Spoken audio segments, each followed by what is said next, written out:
할렐루야. 네. 아, 오늘 목사님이 아직 그 말씀을 안 읽어 주셨는데요. 또 영상도 아직 안 보여 주셨는데요. 일단 영상 먼저 한번 잠깐 짧은 거기 때문에 보고 말씀 보고 간증하겠습니다. 83년 도쿄 세계선수권 대회는 탁구사상 단식 준우승을 차지한 최초의 선수가 되었다.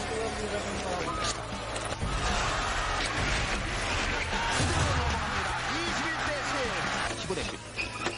양영자 빠른 공격 성공입니다. 양영자 이겼습니다. 금메달을 따냈습니다. 어떻습니까? 근데 신랑의 선수 힘을 맞춰서 부를 수 있었던 것 함께 먼저 영광을 드립니다.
말씀 한 구절인데요. 시편 71편 20절에 있는 말씀 함께 한 절이기 때문에 큰 소리로 한번 합독해 보겠습니다. 시작. 우리에게 많고 심한 고난을 보이신 주께서 우리를 다시 살리시며 땅 깊은 곳에서 다시 이끌어 올리시리이다. 아멘. 저는 임마누엘 교회에 오늘 주일날 함께 우리 성도님들과 예배를 드리는 이 특권이 저에게 주어져서 너무나 감사를 드립니다. 특별히 와서 1부 때도 느꼈는데 2부 때도 왜 이렇게 찬양이 정말 은혜스러운지 제가 더 큰 은혜를 지금 받고 있는 것 같습니다. 오늘 이 말씀은요, 제목이 나를 다시 이끌어 올리신 하나님 이라는 제목을 제가 들고 나왔는데요. 이거는 내가 말씀을 묵상을 하다가 보게 된 말씀이에요. 우리에게 여러 가지 심한 고난을 보이신 주께서 나를 다시 살리시며 땅 깊은 곳에 있는 나를 다시 이끌어 올리신다는 이 말씀이 저의 말씀과 같았어요. 그래서 이 제목을 이렇게 한번 나를 다시 이끌어 올리신 하나님이라고 적었거든요. 오늘 저를 다시 살리셨고 땅 깊은 곳에 있는 저를 다시 이끌어 올리신 그 하나님이 이곳에서 저희 간증을 듣는 우리 성도님들에게도 동일하게 성령의 역사하심으로 가득하게 넘쳐나게 해주실 것을 믿습니다. 네. 저는 초등학교 3학년 때부터 이제 탁구를 하게 되었고요. 중학교 때부터 이제 꿈을 갖게 된 거예요. 훌륭한 탁구 선수가 국가대표가 되어서 명예로운 그런 사람이 되고 싶은 이런 꿈이었어요. 뭐 누구나 그런 꿈을 갖고 또 자기의 목적을 위해서 이제 또 성공을 하기 위해서 이렇게 나아가잖아요. 참 돌이켜 보면 순조롭고 순탄하게만 되는 것 같지가 않아요. 저는 선수를 하는 동안 팔에 부상과 간염이라는 이런 암초를 이제 만나게 돼요.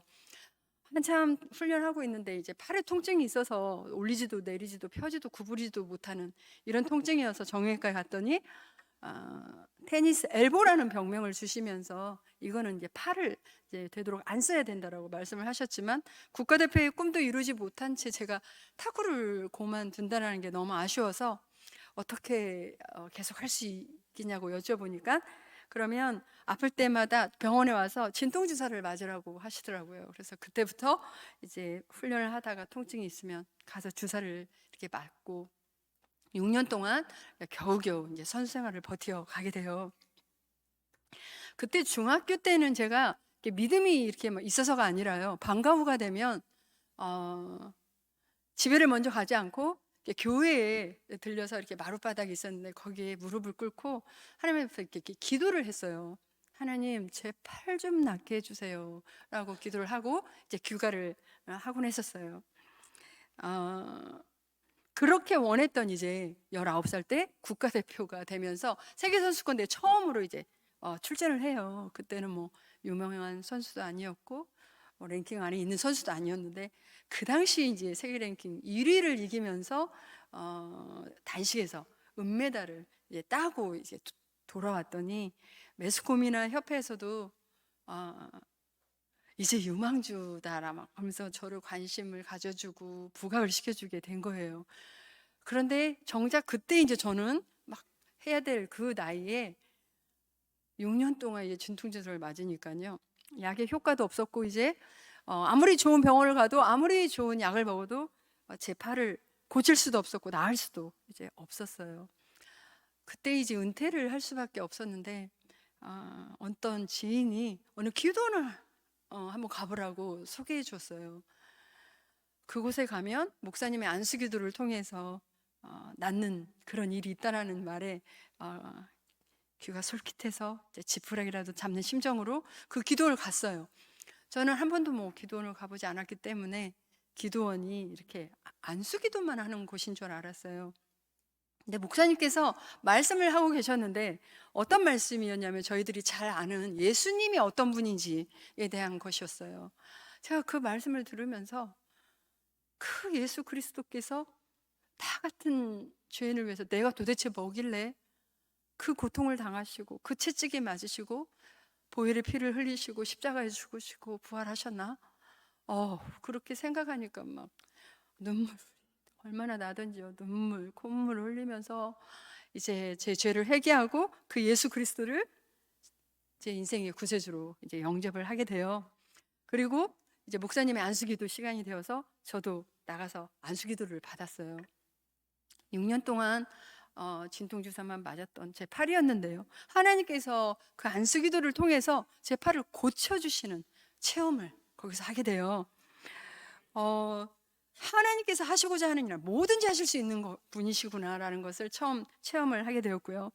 제가 중학교 시절 때 그 방과 후에 교회에 들려서 하나님 제 팔 낫게 해달라고 그렇게 기도를 했던 그 기도를요, 하나님께서는 결코 잊지 않으시고 기억하셨다가 아무런 방법이 없을 때 하나님의 방법으로 제 팔을 고쳐 주시더라고요. 저는 이런 주님을 만나고 나서요, 이제 제 사고가 바뀌게 돼요. 에베소서 4장 7절에 보면 이런 말씀이 있었어요.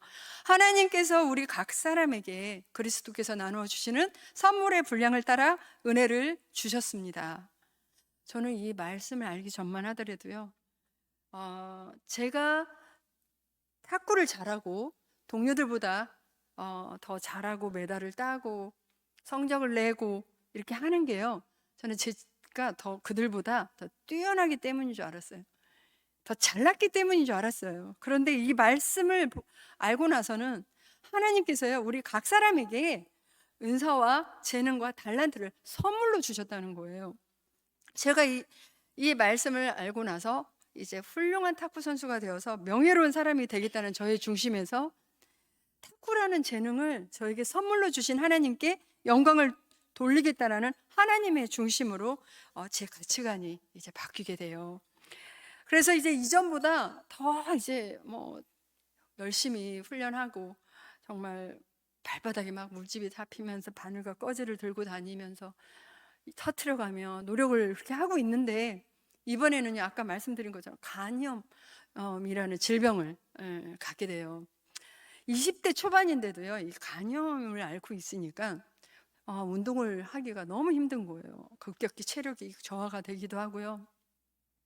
몸에 증상이 이렇게 있는데 뭐 훈련을 하다가도 다리에 힘이 빠져 더 이상 훈련을 제대로 받을 수 없다거나 8시만 되면요, 너무 피곤해서 이렇게 눈을 이렇게 불빛을 보질 못하겠는 거예요. 그런가 하면은 뭐 하루를 훈련을 하면 그냥 뭐 이제 이틀 3일 이렇게 쉬어야 되는 그런 이렇게 약해지는 그런 증상들이 있었고, 그러다 보니까 제가 간 수치가 무리하면 막 올라가는 거예요. 그러다 보니까 50일을 갔다가 병원에서 입원을 하게 돼요.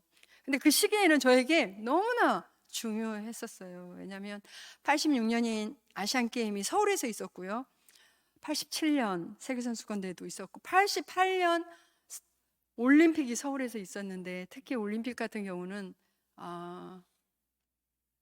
탁구라는 종목이 채택이 이전에는 안 돼 있었는데 처음으로 이제 채택이 돼 있었거든요.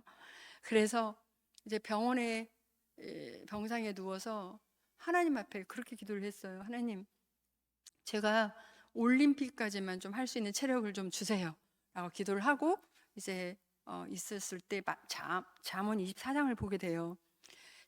보다가 16절에 이런 말씀이 있었어요. 대저 의인은 7번 넘어질지라도 다시 일어나거니와. 이 말씀을 보면서 하나님께서 마치 여러 번 넘어지고 실패하더라도 포기하지 말고 다시 일어나라고 말씀해 주시는 것 같았어요. 그래서 이 말씀을 붙들고 이제 올림픽을 하기까지 여러 과정을 이제 거치게 되는, 선발전도 해야 되고 그걸 다 거치면서 이제 올림픽에 출전을 하게 돼요. 근데 말씀하신 것처럼 목사님도 탁구에서 최강이 중국이잖아요. 지금도 최강이죠. 이전에는 난공불락이라는 별명이 붙여질 정도로 정말 참 이제 잘했어요. 그런데 86년 아시안 게임도 그렇고 87년도 세계 선수권대회도 그렇고 88년 올림픽까지 다 하나님께서 금메달을 주셨는데 어떻게 하나님께서 메시안마다 금메달을 주셨는지 생각을 해볼 때 하나님의 은혜가 아닐 수가 없었던 거예요. 뭐 이걸 일일이 다 지금 간증을 할 수가 없지만, 제가 올림픽 하기 전에 87년도에 세계선수권대회가 인도 뉴델리에서 있었는데요. 개인 단식의 준결승에 오르게 됐어요. 그때는 11점, 지금처럼 11점이 아니라 이전에 21점이었거든요. 근데 준결승에서 만난 중국 선수와 세트스가 2대2가 됐어요. 마지막 이제 점수가 그 선수가 18점이고 제가 11점이고 그 선수는 3점만 따면은 이제 결승에 이제 오르게 되는 거잖아요.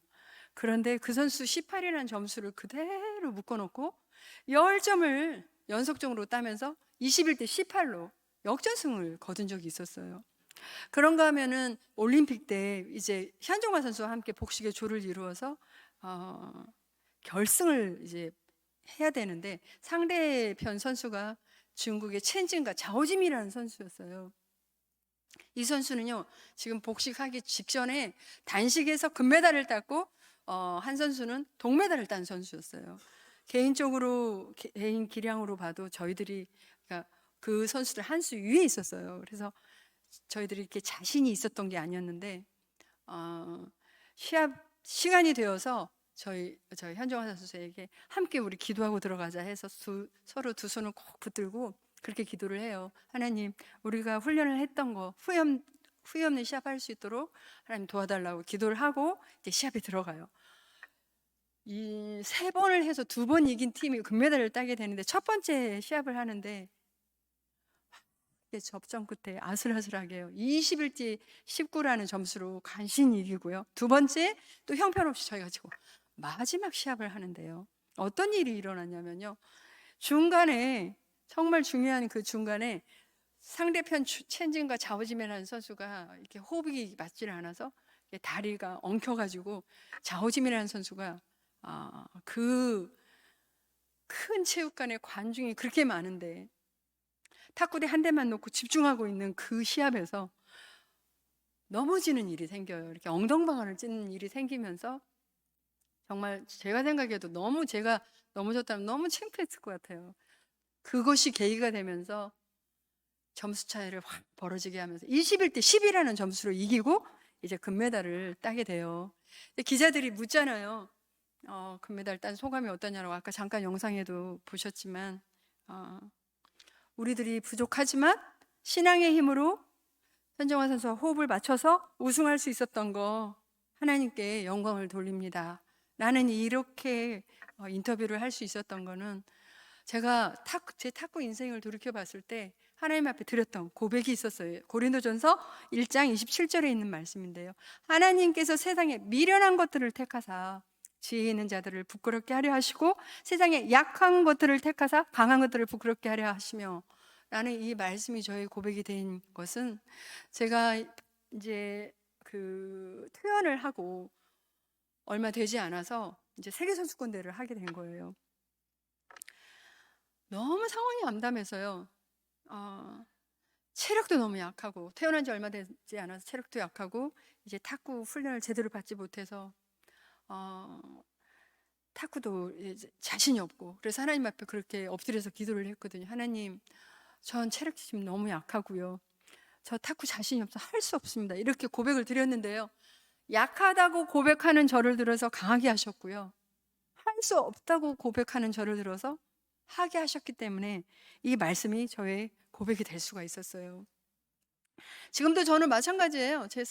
제가 살면서 제 삶에 어떤 한계를 부딪힐 때, 뭐 사방에 우겨쌈을 당하고 앞뒤가 꽉꽉 막혀 있을 것 같은 이러한 순간에도 하나님 앞에 엎드려서 작은 일이든 큰 일이든 조목조목 하나님 앞에 기도 드릴 때요, 하나님께서 약하고 취한 있는 모습 그대로를 받아주시고 약할 때 강함 되어주시는 그 하나님을 경험하고 있는데요, 제 삶에 가장 약할 때에 강함 되어주셨던 그 하나님이요, 오늘 이 자리에 계시는 우리 여러분들의 하나님이 되어주시기를 간절히 바랍니다. 저는 15년 동안의 선수 생활을 했고, 올림픽이 끝나고 이제 탁구에서 은퇴를 해요. 이제 은퇴를 하고 제 이제 2의 인생을 또 살아야 하잖아요. 그런데 15년 동안 탁구 선수만 해서였을까요? 너무나 마음이 허전한 거예요.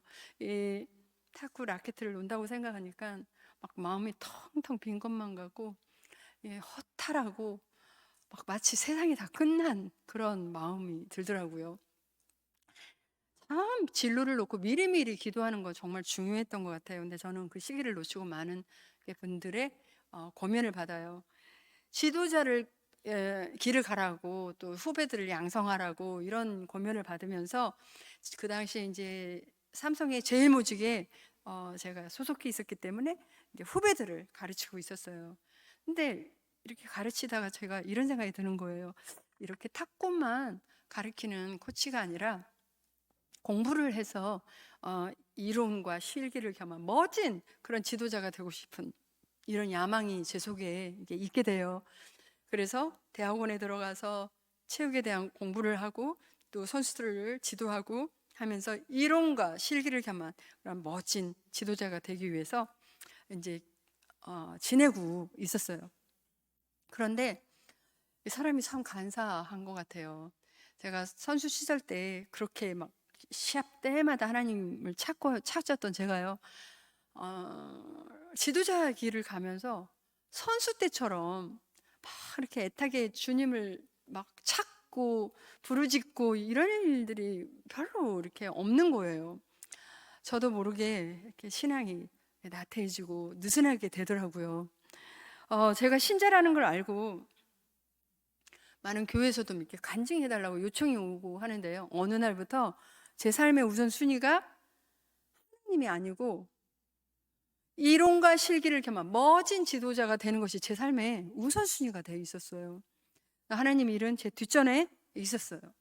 또 이제 은퇴를 하고 났는데 뭐 경제적인 것도 되게 좀 이렇게 여유로워지는 거예요. 뭐 정부에서 주는 체육연금이라는 것도 받게 되고, 또 메달을 땄다라고 뭐 포상으로 뭐 아파트를 수여받기도 하고, 또 대통령의 최고 훈장도 받게 되고, 이러면서 제가 이런 생각이 들더라고요. 이제는 코치가 됐고 감독이 되고 승진이 되면 내 앞날은 다 보장이 돼 있을 것 같다, 탄탄대로일 것 같다, 이런 어떤 생각을 해요. 그러면서 이제는 아무런 부족함이 없이 행복하게만 살면 되겠다, 정말 그렇게 살면 되는 줄 알았어요. 근데 이상해요. 이렇게 시간이 가면 갈수록, 날이 가면 갈수록 제가 기쁘지가 않은 거예요. 행복하지가 않는 거예요. 점점 내 영혼에 메마름이 찾아오고 공허해져 가고 내 영혼에 기쁨이 없고 그러면서 이런 생각이 드는 거예요. 근데 내가 왜 지금 지도자의 길을 가고 있는 거지? 그 목적은 뭐지?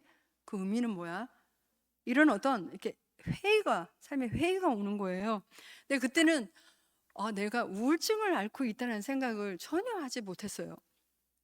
63세가 되셨던 저희 어머님이 갑자기 간암이 되셔서 투병 생활을 하시게 되면서 제가 아무것도 이제 하지 않고 한 달 동안 집중적으로 어머니를 간호를 해드리게 됐어요. 그런데 어머님이 악화가 되시면서 한 달 만에 먼저 천국에 가시게 된 거예요. 뭐 어머니 하시면 다 마찬가지시겠지만 저에게 있어서 저희 어머니는 정말 저는 어머님이 이 세상에 안 계신다는 거를 생각도 해보지도 못했을 뿐더러 저희 어머니는 제가 어렸을 때부터 뭐든지 할 수 있도록 경제적인 것도 지원을 해주셨고 새벽 기도, 철야 기도, 눈이 오나 비가 오나 다니시면서 저를 위해서 기도해 주셨던 그런 기둥과 같은 어머님이셨어요. 그런데 그 어머님이 먼저 천국에 가시고 나서 제가 큰 충격에 빠지게 돼요. 심한 무기력증에 빠져서 지내게 돼요. 사람을 만나고 싶지도 않고 학교에 가고 뭐 체육관에 가고 싶지도 않고 아침에 해가 뜨는 것조차도 싫어요. 해가 져야만 가끔 뭐 밖에 나가기도 하고요. 그렇게 이제 집에 틀어박혀서 지내고 있었어요. 여러 날 그렇게 지내고 있는데 저희 가까이에 있는 두 집사님이 저를 찾아왔어요. 와서 너무 안타까워가지고 왜 이러고 있냐고, 좀 나가서 산책도 좀 하고 또 운동도 좀 하고 그래야 되지 않겠냐고 그러면서 저를 드라이브 시켜주겠다고, 뭐 그 당시 강화도에 코스모사가 많이 피어 있으니까 그거 보여주겠다고 차에 태워서 강화도를 가는데 그 차 안에서 누가 저를 보겠어요. 근데 제가 막 옷을 뒤집어 쓰고 강화도까지 가서요, 그 아름다운 꽃도 보지도 않은 채 빨리 가자고 졸라대서 그냥 집에 돌아와요. 그 모습을 보던 그 두 집사님이 아무리 생각해도 제가 정상이 아닌 것처럼 보이니까 아무래도 안 되겠다. 병원에 가서 상담을 좀 받게 해줘야 되겠다 해서 영동 세브란스의 정신과 원장님을 만나게 해주기 위해서 이제 가는데 그 병원의 문을 열고 이렇게 들어가려고 가는데 그 앞에 정신과 이렇게 써 있는데 제가 그거를 보면서 막 충격이 되는 거예요. 내가 여기 왜 와야 되는데, 이런 생각이 막 드는 거예요. 그런데 제가 나중에 안 얘긴데요, 정신과 앞에서 내가 여기 왜 와야 되는데 라고 생각하는 사람은 그 정신 상담이 필요하긴 하다고는 하더라고요. 그래서 여러 날을 이제 상담을 받아요. 근데 이분이 어떤 원장님이었냐면요, 내적 치유라는 책을 쓰셨던 그런 박사님이셨어요. 근데 이분이 제 얘기를 이렇게 상담을 해주시면서 제 얘기를 들어보면서 뭐라고 말씀하시냐면, 정말 회복하기 어려운 심각한 조울증을 앓고 있다는 거예요. 그러시면서 많은 말씀을 해주셨는데, 뭐 지금도 유튜브에 치면 내적 치유 이성훈 박사님 치면 많은 강의들이 있는데요, 여러 가지 말씀해 주셨는데 제가 다 기억이 안 나고 딱 한 가지 기억이 나는 게 있었어요. 왜 많은 사람들이 우울증이나 공황장애, 뭐 조울증을 앓고 있는지에 대한 말씀을 하셨는데, 물론 다른 여러 가지 이유가 있죠. 그런데 딱 한 가지 기억이 나는 게 있었던 게, 이분이 뭐라고 하셨냐면요, 우리가 세상에 살면서 타인들에게 받는 이 상처가 있대요. 그런데 이 상처가 있었을 때 이게 내적 치유가 돼야 되는데 되지 않은 채 이렇게 묻어두고 있으면은요, 이게 미움이 된대요. 근데 이 미움이 이 쓴뿌리가 제거되지 않은 채 있다 보면 점점 이게 분노가 된다는 거예요. 그걸 꾹꾹 이렇게 누르고 살다 보면 어느 날 어느 순간에 조울증으로도 우울증으로도 이렇게 나타날 수 있다라는 말씀을 하셨는데, 그 말씀을 들으면서 제가 이런 생각이 들었어요. 나도 이런 때가 있었구나. 저는 어렸을 때 저희 가정, 제가 자라면서 저희 가정이 정말 행복하다, 화목하다, 이런 생각을 별로 해보고 자라지 못했어요. 저는 저희 아버지가 너무나 엄격하신 뭐 그렇게 분이셔가지고 제가 다정하게 아빠라고 불러본 기억이 별로 없고, 또 이렇게 옆에 가서 이렇게 주물러 드려본 기억이 없어요. 그 부모님이 늘 다투시는 모습을 보면서 너무 속이 상했어요. 왜 이렇게 우리 집은 저렇게 화목하지 못할까? 그러면서 속이 상해서 울면서 학교를 가는 일이 참 많았어요. 게다가 거기서 저희 여러 형제 중에 막 부모님의 속을 너무너무 썩히는 형제가 있어서, 물론 지금은 안수 집사가 돼서 전도도 잘하는 그런 분이 됐지만 그때는 제가 너무 미웠어요. 그냥 이 미움이요, 이 분노가 여기까지 차 있었는데, 뭐 선수를 하면서 무슨 또 다른 시합을 준비하고 이러면서, 또 그 당시에는 뭐 내적 치유라는 개념도 없었잖아요. 꾹꾹 누르고 이러고 살다 보니까 이제 은퇴를 하고 어머님이 이제 먼저 천국에 가시고 하나님 보시기에 제가 내적 치유가 필요한 그런 시간을 저에게 주신 거예요. 그런데 여러분 주위에 무슨 우울증 분들 돌봐주시거나 본 적 있으세요? 저는요, 너무너무 증세가 심각했어요. 제가 겪어보니까요, 이런 뭐 조울증이나 공황장애 이런 것들은요, 되게 영적인 거더라고요. 이 사단이 개입해요. 제가 하나님께 아무리 기도를 드려도 하나님과 저와 이렇게 단절돼 있는 것만 같아요. 사단이 이렇게 속삭여요. 더 이상 하나님이 너를 사랑하지 않아. 너를 버리셨어. 이 세상에 너는 혼자야. 이렇게 말하는 것 같아요. 그리고 막 되게 막 환청이, 귀에서 환청이 들리기도 하고 막 그거에 따라 밖에 나가기도 하고요. 또 어떤 이렇게 소리에 민감해요. 누가 문을 콱 닫고 가거나 밖에서 싸우는 소리만 들어도 다 나 때문인 것 같아요. 잠도 잘 이루지도 못하고 내 자신이 밖에 나간다는 자체가 수치스럽게 느껴져요. 막 가끔 자살 충동이 일어나기도 하고, 막 또 폭식증 들어보셨어요? 막 폭식증에 시달려요.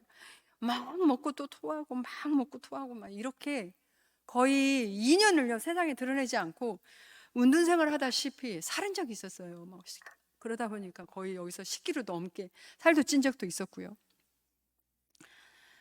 표정들이 거의 안 믿어지신다는 표정. 제가 하도 드러내지 않고 살다 보니까요, 그 당시 90년도였거든요. 중앙일보 신문에 이런 기사가 난 적이 있었어요.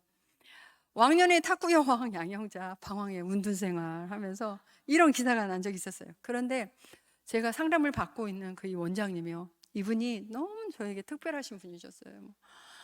저를 위해서 기도도 해주시고, 또 제가 예약 시간에 너무 증상이 심각해서 못 오잖아요. 두 집사님 연락해서 점심시간을 이용해서 저를 위해서 저희 집에 오셔서 상담을 해주시고 약도 먹여보고, 뭘 해도요 제가 회복할 기미가 안 보이니까요, 이분이요 마지막 카드를 하나 쓰셨어요. 어떤 분을 소개해 주셨는데, 어떤 분을 소개해 주셨냐면요, 하나님의 말씀 큐티 훈련시켜 주시는 그런 분을 만나게 해주세요. 제가 그때부터 이제 병원에 가지 않고 이분과 함께 말씀 묵상 훈련을 받게 되는데, 성경 공부를 하다가 여러 말씀들이 있었는데 시편 107편 10절에서 14절에 있는 말씀을 보게 돼요. 사람이 흑암과 사망의 그늘 아래에 앉으며 공고와 쇠사슬의 매임은 하나님의 말씀을 거역하고 지존자의 뜻을 멸시함이라. 이에 그들이 그 환난 중에 여호와께 부르짖음에 그들의 고통에서 구원하시되 흑암과 사망의 그늘에서 인도하여 내시고 그들의 얼검의 줄을 끊으셨도다. 이 말씀을 공부해 나가다가요, 내가 왜 이렇게 흑암과 사망의 그늘 아래에 앉아 있는 것만 같고 공고와 쇠사슬의 매임과 같은 이런 삶을 살고 있는지, 저는 이 말씀을 공부하다가 해답을 얻게 되었어요. 그 이유는 하나님의 말씀을 거역하고 지존자의 뜻을 멸시하기 때문이었구나라는 것이었어요.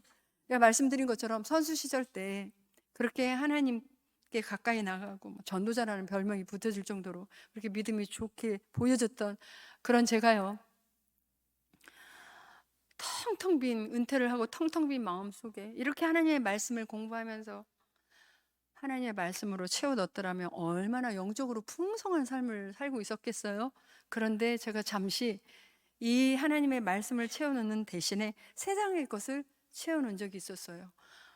하고 싶은 쇼핑도 마음껏 하면서 제 만족감도 누려보기도 하고요, 여러 가지 문화시설도 누려보기도 하고 골프도 쳐보고 뭘 해도요 하나도 행복하지가 않는 거예요. 하나님과 나와의 관계가 친밀하지 못하고 하나님과 나의 관계가 멀리 있을 때 내 영혼이 피폐할 수밖에 없는 거구나. 행복하지 않는 거구나라는 것을 깨닫게 되었어요. 나를 창조하신 하나님과의 나와의 관계가 멀어져 있으면 멀어져 있을수록 우리는 흑암과 사망의 그늘 아래 앉아 있는 것만 같고 공고와 쇠사슬의 매임과 같은 이런 우울한 삶을 살 수밖에 없는 영적 존재들이구나라는 것을 깨닫게 되었어요. 우리 지금 성도님들은 어떠신가요? 하나님과의 관계가 가깝고 친밀하신 가운데 있으신가요? 어떤 분들은 이렇게 얘기를 하는 거예요. 교회 잘 나가는 사람, 예수 잘 믿는 사람, 무슨 고난이 있어? 만사형통해야 되는 거 아니야? 무슨 우울증이야? 이러면서 조롱하기도 하고 비난을 하기도 하더라고요. 그런데 우리는요, 냉수를 앞에 떠다 놓고 그 앞에서 비나이다 비나이다 하면서 만사의 형통만을 구하는 종교가 아니잖아요. 때로는 우리가 받는 고난엔 뜻이 있고 고난을 통해서 주는 깨달음과 유익함이 있어요. 만약에요, 제가 이 기간이 저에게 없었다면요, 저는 제 자신의 본연의 모습을 돌아볼 수 있는 시간이 없었을 것 같아요. 그 긴긴 고독함과 외로움 속에서 하나님과 독대할 수 있는 이 소중한 시간이 주어지지 않았을 것 같아요. 제가 계속해서 말씀을 큐티 훈련을 하다가요, 이런 말씀을 보게 돼요. 예수님께서 하시는 말씀인데요. 나그네 되었을 때 영접하지 아니하였고, 헐벗었을 때 옷을 입히지 아니하였고, 병들었을 때, 내가 옥에 갇혔을 때 너희들이 돌보지 아니했다는 거예요. 이 말씀을 듣던 사람들이 묻죠. 예수님, 언제 우리가 예수님을 돌보지 아니했습니까? 예수님이 그렇게 말씀하시잖아요. 지극히 작은 자 하나에게 하지 아니한 것이 내게 하지 아니한 것과 같도다. 이 말씀을 공부하다가 저는 너무나 큰 충격을 받았어요. 말씀드린 것처럼 저는 하나님의 받은 은혜가 너무 많은 거예요. 6년 동안 아팠던 제 팔을 안수기도를 통해서 고쳐주신 은혜가 있었고, 올림픽 출전 하지 못할 거라고 생각했는데 간염 극복하고 말씀 붙들고 하나님께서 메달을 주셨고, 더 큰 선물요, 지옥에 갈 수밖에 없는 저를 오늘 내가 당장 죽는다고 할지라도 천국에 갈 수 있는 그 영생의 선물을 값없이 주신 이런 은혜가 있었는데요, 저는 생각해 보니까 주님께 드린 게 하나도 없는 거예요. 지극히 작은 자에게 냉수 한 그릇을 갖다 준 적이 없는 거예요. 저는 8년 동안에 국가대표 생활을 하면서 가슴에 태극마크를 달고 세계 여러 나라를 다니면서요, 정말 좋은 대접만 받아보고 주전 멤버가 되어서 시합을 하고 있잖아요. 그러면 뒷전에서 박수만 치고 있는 후보 선수들이 있어요. 그 아픈 마음조차 헤아리지 못했던 선배였고요. 내 주위에 누가 힘들지,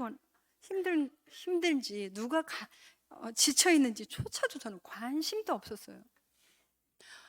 제 이기적인 삶만 살아왔다라고 생각하니까 주님께 너무너무 죄송한 거예요. 그 당시에 제가 참 많이 불렀던 찬양이 있었는데, 낮의 내처럼 밤의 날처럼 이런 찬양이었어요. 이 후렴에 보면 이런 내용이 있잖아요. 가난한 영혼, 지친 영혼을 주님께 인도하고 푼데 나의 욕심이, 나의 못난 자아가 언제나 커다란 짐대요. 나를 짓눌러 마음을 공곡해 하니 예수여 나를 도와주소서. 이 찬양 얼마나 많이 불렀는지 몰라요. 엉엉 울면서 하나님 앞에 그렇게 기도를 드려요. 주님, 제가 지금 겪고 있는 조울증, 이거 회복이 된다면 제가 이런 가사와 같은 삶을 살고 싶습니다. 가난한 영혼, 지친 영혼을 주님께 인도하고 싶다라고 그렇게 부르짖으며 기도를 드려요. 그런데요, 이게 뭐 한 달, 두 달도 아니고 거의 2년을 제가 세상에 드러내지 않고 살다 보니까요, 제 주위에 있는 가까운 분들이 아무리 봐도 제가 일어날 것 같지가 않거든요. 그러니까 이제는 양형자는 끝난 인생이야. 다시 재기할 수 없어. 다시 일어나지 못해. 이러면서 한 사람씩 한 사람씩 제 주위를 다 떠나더라고요. 그런데요, 주님 말씀만이 저를 붙들어 주셨어요. 시편 107편 20절에요. 그가 그의 말씀을 보내어 그들을 고치시고 위험한 지경에서 건지시는도다. 하나님께서요, 위경에 처해 있는 저에게요, 이 말씀을 보내주셔서 저를 고치시고 건져주시는데요, 이 하나님의 말씀의 광채가 저를 비추기 시작하니까 저는 회복하기 어렵다고 하는 조울증에서 회복되어 간 거예요. 그리고 이제 결혼을 하고 제 가족과 함께 97년도에는 이제 몽골에 선교사로 가게 돼요. 몽골에 가서 한참 사역을 하고 있는데 어느 출판사에서 연락이 오더라고요. 책을 내면 좋겠다는 거예요. 그래서 왜 제가 책을 내야 됩니까? 뭐 올림픽 금메달리스트가 다 내려놓고 선교지에 가서 이렇게 사역을 하니까 책을 내면 참 좋겠대요. 아무리 생각해도 제가 책을 낼 의미를 느끼지 못했어요. 14년 동안 사역을 하고 이제 한국에 왔어요.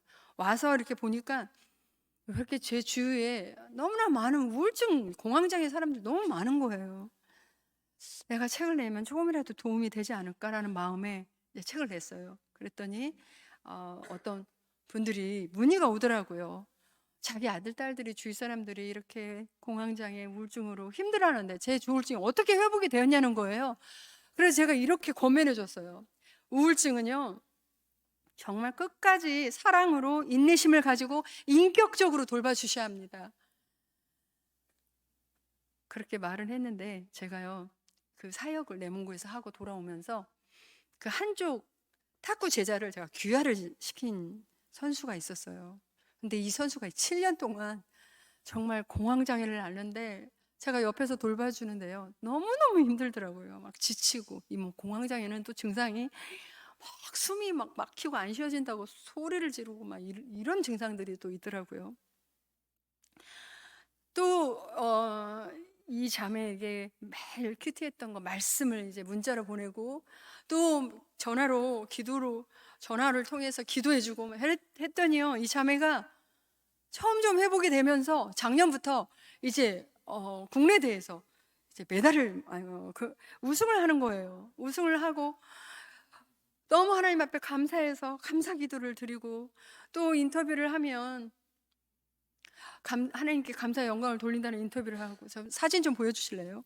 이렇게 이 자매가 하는 거예요. 또 인터뷰 장면, 예. 그런데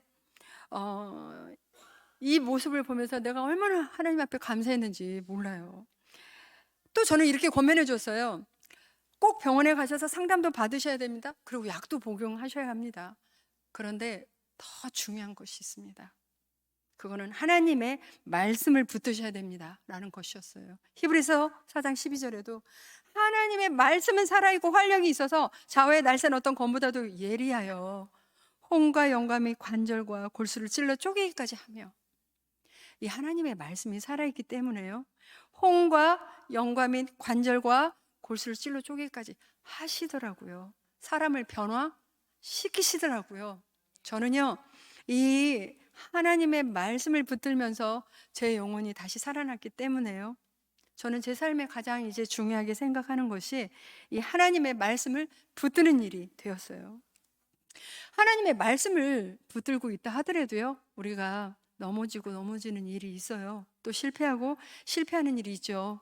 하지만요, 하나님의 말씀을 붙들고 있는 이상 하나님께서는 우리를 반드시 회복시켜 주실 것이라고 저는 믿어요.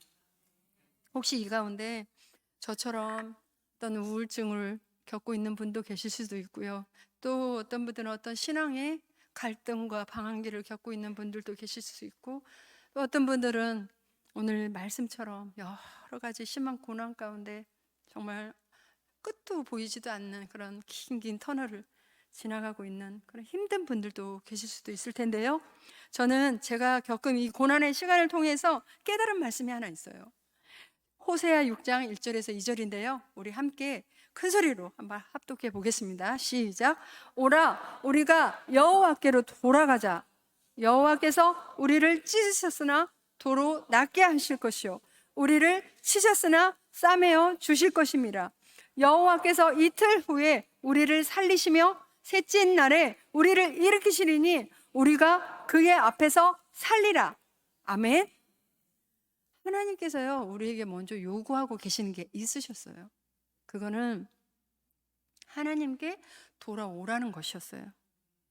우리가 뭐 하나님을 믿지 않아서 돌아오라는 말씀이 아니고요, 물론 이 가운데는 아직 예수님을 인격적으로 만나지 못하신 분이 있다면 하나님 앞에 돌아오라는 말씀도 되겠죠. 그런데 이 말씀은요, 우리 삶의 우선순위가 하나님이어야 되는데 하나님보다 더 집착하고 더 소중하게 생각하고 있는 마음의 우상으로부터 다 내려놓고 하나님 앞에 온전히 돌아오라는 말씀이세요.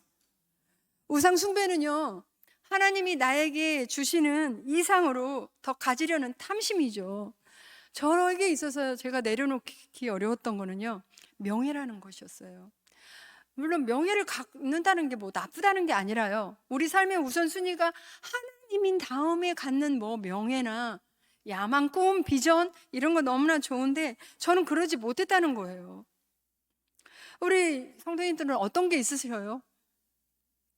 물론 저처럼 명예가 될 수도 있겠고요. 어떤 분들은 뭐 재물이 될 수도 있겠고, 또 학부모님들은 자기가 집착하고 있는 그런 우상과 같은 자녀가 될 수도 있겠고요. 너무나 많은 게 있을 것 같아요. 많은 사람들이 뭐 중독에 빠져도 있고요. 정말 이 시대는요, 하나님이 없어도 즐겁게 살아갈 수 있는 그런 유혹들이 너무나 많이 있는 것 같아요. 예배의 자리에 오기보다는 자기 취미생활 하기가 너무 바쁘고 그런 사람들도 봤고요. 저는 코로나 너무 힘들으니까 어떤 집사님이 점집에 가서 점치는 것도 봤고요. 또 무슨 뭐 주식으로 아침에 눈만 뜨면 혈안이 돼 있고, 또 미신을 이렇게 믿음을 갖고 있으면서도 미신을 믿고 있는 사람들도 참 옆에서 이제 보면서 너무 안타까웠어요. 제가 사역을 하고 한국에 돌아와서 저 좀 깜짝 놀랄 일들이 있었거든요. 이런 일들도 있지만 저는 이사를 좀 자주 갔었거든요. 네, 처음 들었어요. 이사 가는 날, 네, 손 없는 날이라는 거. 그날은 뭐 귀신이나 악귀가 돌아다니지 않는 날이래요. 그런 날이 있어서 막 그날 찾아서 이사를 간다든지, 또 사주팔자를 보면서 뭐 결혼 날짜를 잡는다든지. 저는 돌아와서 이게 그 유소년들, 청소년들을 감독을 했었거든요. 코치들이 이렇게 여럿이 있었는데 우연히 얘기하는 걸 내가 듣게 되었어요. 근데 무슨 얘기를 하나 했더니 자기 선수들이 시합을 하고 있는데 뒤에서 보고 있는데 지고 있더래요. 뒤에 앉아서 있는데.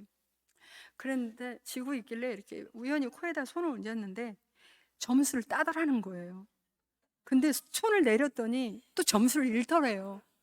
그래서 끝날 때까지 손을 막 올리고 있었다는 얘기를 얘가 지나가면서 듣다가 정말 젊은 사람들이 너무 안타깝다, 이런 미신을 믿고 있는 게 너무 안타까웠고, 하나님께서 우리에게 주신 하루하루가 얼마나 귀하고 복된 날인데, 어떤 날이 이사하기 좋은 날이 있고 안 좋은 날이 있으며, 어떤 날이 결혼하기 좋은 날이 있고 안 좋은 날이 있냐고요. 요한복음 8장 32절에도 진리가 너희를 자유케 하리라. 우리를 묶고 있는 사단의 영과 미신에서요, 우리는 자유롭게 될 수가 있어요. 탐심이라는 마음에 모든 우상을 버리고 내 삶의 최우선순위를 예수 그리스도에 올려놓고 오직 하나님 한 분만을 의지하면서 바라본다면요, 그리고 하나님 앞에 온전히 돌아온다면 우리를 찢으셨으나 도로 낫게 하실 것이고요, 우리를 치셨으나 싸매어 주실 것이라고 약속해 주셨어요. 지금 비록 우리가 여러 가지 심한 고난 가운데 있다 할지라도요, 하나님께서는 반드시 우리를 다시 살리실 것이고요, 땅 깊은 곳에 있는 우리를 다시 이끌어 올리시는 하나님이신 것을 믿으시기를 바랍니다. 제가 몽골로 선교사로 간 것은 남편의 영향도 컸어요.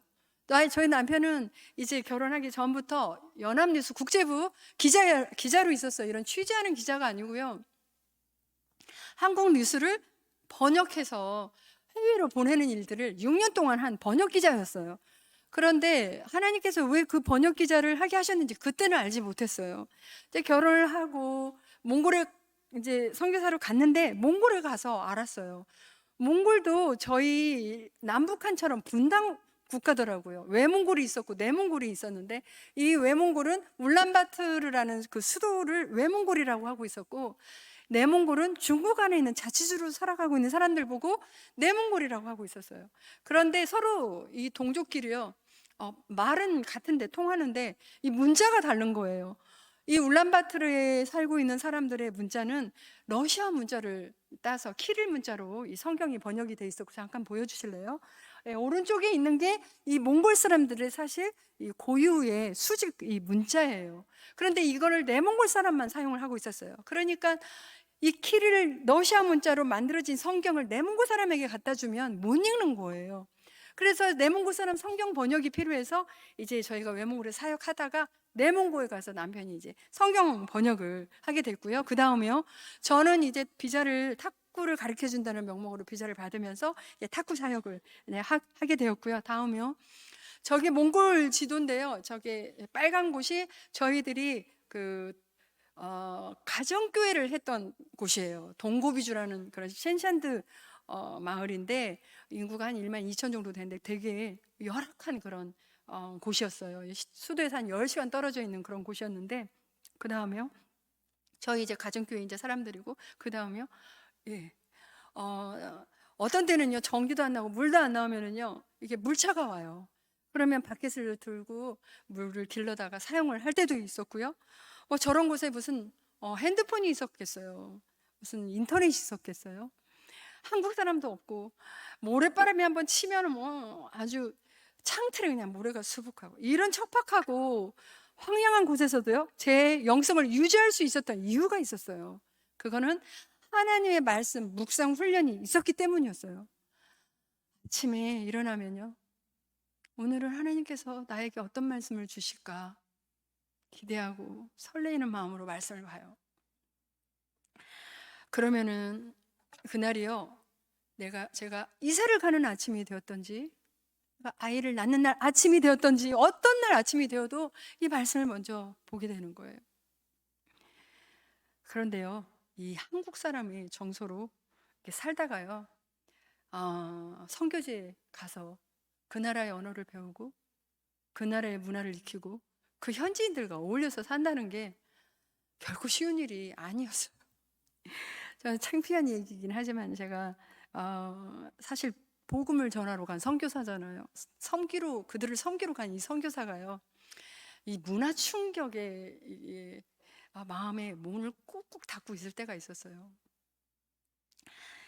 하루는 제가 이렇게 모래바람이 확 치는 날 아파요. 심하게 왼쪽만 너무 귀가 막 통증이 있고 막 왼쪽 머리가 너무너무 아픈 거예요. 그래서 근데 그 다음날 아침에 일어났는데 입술을 비는데 입술이 막 엇갈려요. 밥을 먹어도 자꾸 이렇게 새고, 눈을 감아도 눈이 안 감기고, 한쪽이 전혀 움직이질 않는 거예요. 그래서 이제 거기에 뭐 이렇다 할 병원이 없어서 또 수도에 가서 이제 한목연합한 연세병원이 있었어요. 그래서 한국 의사 선생님들이 있었기 때문에 치과를 먼저 갔더니, 저는 이 치아가 아프면 이렇게 통증이 있는 줄 알았어요. 아니, 이상이 없는데 코이카에서 온 신경외과 외과 선생님이 있으니까 가보래요. 갔더니 바이러스로 인한 안면 근육마비라는 거예요. 2주 동안 바이러스를 죽이는 약을 먹으면서 찬바람을 쐬지 말고 안정을 해도 된다고 그랬는데, 뭐 2주가 지나고 한 달이 지나고 2달이 다가오는데도 이 안면이 풀릴 기미가 보이지가 않는 거예요. 그쯤 되니까 제가 진짜 걱정이 되더라고요. 평생 이러고 살면 어떡하지? 저희 남편이 제 옆에서 그 모습을 보더니요, 저를 위로해 준다고 뭐라고 말하냐면요, 여보, 당신의 입술이 평생 삐뚤어져 있다 할지라도 나는 오직 당신만을 사랑할 테니까 걱정하지 말라는 거예요. 근데 그거 위로 안 되더라고요. 제가 아침에 일어나서 말씀을 보는데요, 고린도후서 1장 4절에 있는 말씀이었어요. 우리의 모든 환난 중에서 우리를 위로하사 우리로 하여금 하나님께 받은 위로로서 모든 환난 중에 있는 자들을 능히 위로하게 하시는 이시로다 라는 이 말씀을 보는데요, 하나님께서 저에게 이렇게 말씀하시는 것 같았어요. 너가 그동안 받은 하나님의 사랑, 위로, 너 생각해봐라. 네가 그 받은 위로를 여기 위로가 필요한 사람에게 나눠줘야 되지 않겠니? 라는 것이었어요. 이 말씀을 보면서 너무 주님께도 죄송했어요. 가난한 영혼, 지친 영혼을 주님께 인도하고 싶다라고 그렇게 울면서 하나님 앞에 기도했는데요, 제가 또 생각해보니까 여전히 선교지까지 가서 대접만 받으려고 했던 사람이었다는 것을 돌아보는 시간이었어요.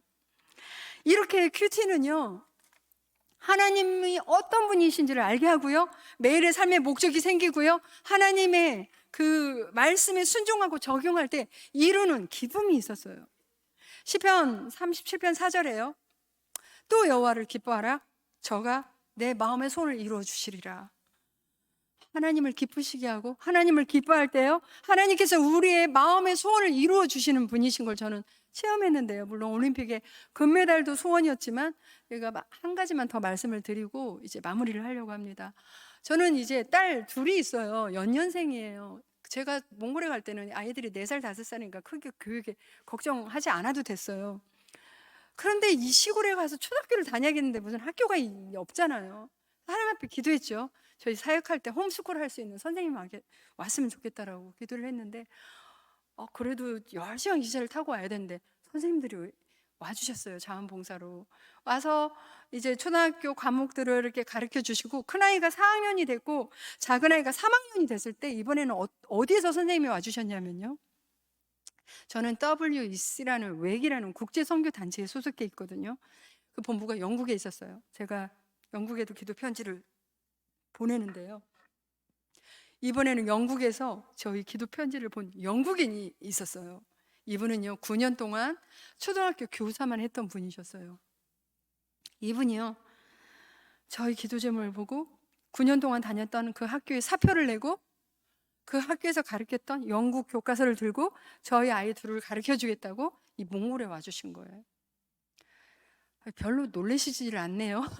저는 이런 생각을 했었거든요.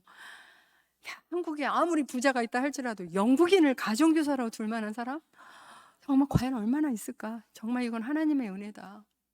이분이요 한 달, 2달도 아니고 1년, 2년도 아니고 큰아이가 초등학교 졸업할 때까지 3년을 헌신해 주시고, 이제 큰아이가 중학교 가야 되니까 중학교를 가르칠 수 없으니까 이제 다시 영국으로 가신 거예요. 큰아이가 중학교, 작은아이가 초등학교 6학년을 다녀야 되겠는데 이번에는 저희들이 그때는 내몽골에 있었기 때문에 그 내몽골에도 학교가 없었어요. 기도했죠. 알아보니까 이 대전에 국제학교가 있는 거예요. 그런데 그 국제학교가 선교사 자녀에게 학비를 저렴하게 해준다는 얘기를 듣게 돼요. 근데 이 국제학교 학비가 얼마나 비싸요? 저는 도대체 얼마만큼 저렴하게 해줄까 너무 궁금했었거든요. 그 사무실에 가서 학비를 알아보니까 25,000불, 2명이니까 5만 불, 뭐 한국 돈으로 계산해 보니까 정말 뭐 거의 6천만 원이 다 되는 비용이잖아요. 그런데 이 교장 선생님이 학비 얘기는 안 하시고 뭐 애들한테 시험을 봐라, 몇 학년에 배치해야 되는지, 저에게 필요한 서류를 떼와라, 말씀을 안 하시길래 제가 여쭤봤어요. 저희들이 내야 될 학비가 얼마입니까? 이분이 뭐라고 말씀하시냐면요, 내가 내고 싶은 만큼 안 돼. 그게 10불도 좋고 100불도 좋아. 10불이 얼마인지 몰라서 지금 안 놀라시는 거 아니죠? 거의 13,000원, 13만 원 이렇게 말씀하시는데 제가 아무 말도 할 수가 없었어요. 마치 하나님께서 그분의 입술을 통해서 자녀 교육 걱정하지 말고 열심히 일하라고 저를 위로해 주시는 것 같았어요. 그래서 큰아이가 중학교 1학년부터 고등학교 3학년까지 6년을, 작은아이가 초등학교 6학년부터 고등학교 3학년까지 7년을요 정말 작은 학비만 내고 교육을 받을 수가 있었어요. 저는 마태복음 6장 33절에 있는 말씀을 기억합니다. 너희는 먼저 그의 나라와 그의 의를 구하라. 그리하면 이 모든 것을 너희에게 더하시리라. 이 말씀은요 우리가 지금 살고 있는데 다 내려놓고 선교지 가서 선교라는 말씀이 아니에요. 그리하면 이 모든 것을 더해 주시겠다는 말씀이 아니고요, 하나님의 통치가 우리 모든 삶의 영역에서 이루어지고 하나님께서 옳다고 여기시는 것이 이 땅에서 이루어지시는 것인데, 우리 하나님께서 내 삶을 다스릴 수 있도록, 통치하실 수 있도록 우리 삶을 내어달라는 것이세요. 하나님께서 옳다고 생각하는 것을 우리가 행동하고요, 죄짓지 않고 거룩한 삶을 살고 하나님 앞에 나와서 예배를 드리고 전도와 선교에 힘쓸 때 이 모든 것을 너희에게 더해 주시겠다는 말씀이세요. 저는요 우리 성도님과 제가 한번 하나님 저를 통치해 주세요, 저를 다스려 주세요 라고 한번 우리 모든 삶을 내어드려 봤으면 좋겠어요. 그렇게 할 때 하나님께서 우리 모든 평생의 삶을 책임져 주시는 간증들이 여기저기에서 나타나게 되기를 간절히 바랍니다. 저는 다니엘서 12장 3절의 말씀이 저는 평생 소원입니다. 많은 사람을 옳은 길로 인도한 사람은 별처럼 영원히 빛날 것이다.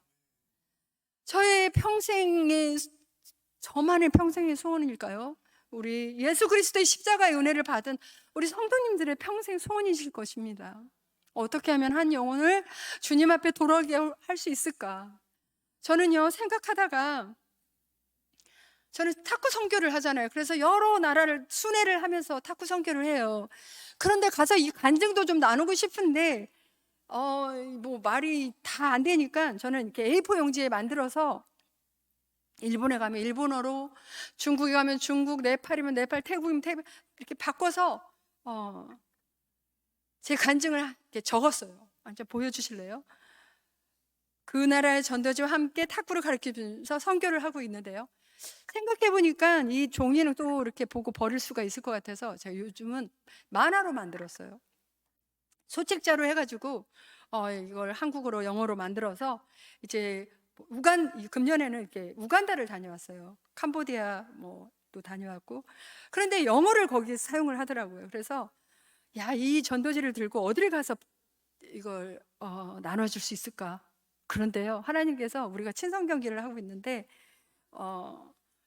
관중들로 이 모슬림이 있는 학생들을 동원시켜 주셨어요. 그래서 그 자리에서 이 전도지를 나눠줄 수 있는 그런 시간이 있었는데요. 요즘은요, 전도하고 선교하는 일이 너무 어려워진 것 같아요. 전도할 때 무슨 종이 하나 딱 이렇게 나눠줘서 되는 시대가 아니잖아요. 정말 기도도 많이 필요하고 정성도 필요하고 재물도 필요하고 이런 시대가 된 것 같아요. 근데 제가 해외 그 단기 선교지에 있을 때 단기 팀, 우리 팀원 중에 한 명 그 홍콩 친구가 있었는데 그 단기 팀들이 사역을 하고 돌아오다가요, 교통사고가 나가지고 갈비뼈가 부러지는 사람도 있었고요. 너무 안타깝게도 그 자리에서 천국에 가는 그런 일들도 있었어요. 그럼에도 불구하고요, 디모데후서 4장 5절에는요, 그러나 너는 모든 일에 신중하여 고난을 받으며 전도의 일을 하며 내 직무를 다하라. 다른 이 말씀처럼요, 우리가 예수 그리스도의 그 복음의 빚진 자로서 모두 힘을 내어서 예수 그리스도의 증인된 삶을 살게 되는 저와 여러분들이 되기를 간절히 소원합니다. 제가 이제 기도 제목 3가지 적어 왔는데요, 우리 한번 이 기도 제목 하나하나 끝날 때까지 아멘 아멘 하면서 한번 기도하는 마음으로 합독하길 바랍니다. 시작. 나의 영혼이 상처를 입어 침체되어 있다면 주의 말씀으로 치유되게 하소서. 아멘. 하나님보다 더 사랑하고 집착하는 나의 우상, 나의 탐심이 제거되게 하소서. 아멘. 주님께서 영혼을 살리는 일에 내가 쓰임받는 자가 되게 하소서. 아멘. 우리 기도하시겠습니다.